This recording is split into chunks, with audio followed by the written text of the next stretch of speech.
अब हम स्टार्ट कर रहे हैं next topic, that is remainder theorem. तो देखिए, रिमाइंडर थ्योरम समझने से पहले एक चीज़ आपको अच्छे से समझनी पड़ेगी कि ये जो एक लाइन होती है, फैक्टर क्या होते हैं और मल्टीपल क्या होते हैं, वो हमको समझने पड़ेंगे। एक एग्जांपल से समझते हैं।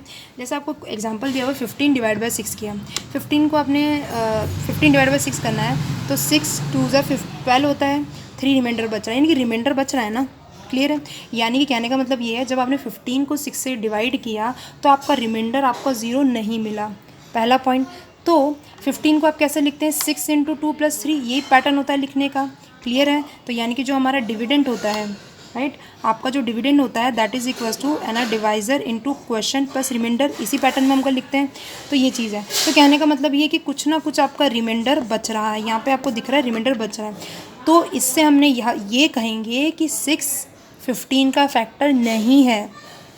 समझ में आया कि जब आपने 15 को 6 से डिवाइड किया तो रिमाइंडर मिला, अगर रिमाइंडर मिल रहा है, कुछ ना कुछ बच रहा है, 0 नहीं आ रहा है, तो 6 जो है 15 का फैक्टर नहीं होगा। दूसरा एग्जांपल लेते हैं तो शायद समझ में आ जाएगा।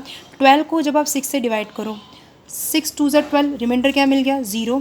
तो 12 को आप क्या लिखोगे, 6 इंटू 2 प्लस 0, रिमाइंडर आपको क्या मिल गया, 0 मिल गया। तो अब हम कह सकते हैं कि 6 जो है 12 का फैक्टर है। यानी कि किसी भी नंबर को जब आप डिवाइड करो, देखिए 12/6 है, तो 6 जो है इस 12 का क्या है, फैक्टर है। यानी कि 6 की टेबल से ही, यानी कि मैं अगर 6 को अगर डिवाइड करूँ 12 से, तो मेरे को रिमाइंडर 0 मिल रहा है। ये अगर 12/2 होता तो 2 6 12 आ जाता, तो 2 भी हमारा फैक्टर होगा 12 का। क्लियर है? यानी कि और हम क्या लिख सकते हैं, या तो एक लाइन ये लिखी होगी कि जब आपका 12/2 किया तो रिमाइंडर जैसे ही आपको 0 मिल रहा है, तो हम कह सकते हैं कि ये नीचे वाला जो डिनोमिनेटर है ये इस ऊपर वाले का न्यूमिनेटर का फैक्टर होगा, यानी कि 2 इज़ अ फैक्टर ऑफ 12। तो यहाँ पे आप क्या कहेंगे, अपन 6 इज़ अ फैक्टर ऑफ 12, क्योंकि 6 जो है 12 को कंप्लीटली डिवाइड करके रिमाइंडर 0 छोड़ता है, तो हम कहेंगे कि 6 is a factor of 12। Clear है? अब और इसको दूसरा और मतलब क्या होता है, या तो इस तरीके से बोलो या तो इस तरीके से बोलो, यानी कि 12 जो है वो 6 का मल्टीपल है। 12 जो है वो 6 का मल्टीपल है। कैसे? क्योंकि 12 जो है वो 6 का मल्टीपल कैसे होगा, देखिए 12 6 का मल्टीपल कैसे है, क्योंकि देखिए 6 2 क्या होता है, 12 होता है। क्लियर है?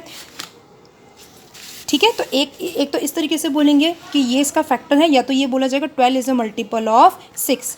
क्लियर है? कहने का मतलब ये है कि जो 12 को आप लिखोगे तो 6 इंटू 2 लिखोगे, तो यानी कि इसीलिए हमने कहा कि 12 जो है 12 is a multiple of 6। 6 into 2 करोगे तभी आपको 12 मिलेगा, तो ये 6 क्या हो जाएगा, 6 को किसी ना किसी वैल्यू से मल्टीप्लाई करोगे तो आपको 12 मिल जाएगा।